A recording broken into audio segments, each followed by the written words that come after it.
তোমার এত বড় সাহস উসামা, তুমি আল্লাহর হাত, আল্লাহর দেয়া বিধান এটার ব্যাপারে সুপারিশ করতে এসেছো?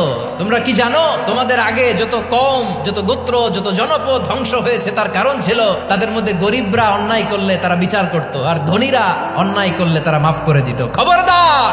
মক্কার একটা ভেরি প্রেস্টিজিয়াস এন্ড ডিগনিফাইড ফ্যামিলির নারী চুরিতে ধরা পড়ল। চুরির বিধান হলো হাত কেটে দাও। সাহাবারা চিন্তায় পড়ে গেলেন। আল্লাহর নবীর সামনে দাঁড়িয়ে আল্লাহর দেয়া বিধান থামিয়ে দেওয়া, মাফ করে দেওয়া, এই কথা বিশ্বনবীর সামনে বলার সাহস তো কেউ রাখে না।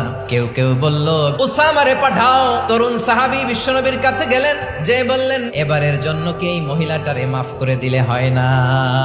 বিশ্বনবী বলেন, জেনে রেখো উসামা, আমার কলিজার টুকরা নয়নের পুটুলি ফাতেমাও যদি চুরির দায়ে ধরা পড়তো, আমি বিশ্বনবী ধরে ফাতেমার ডান হাতটা কেটে দিতে এক বিলম্ব দেরি করতাম না।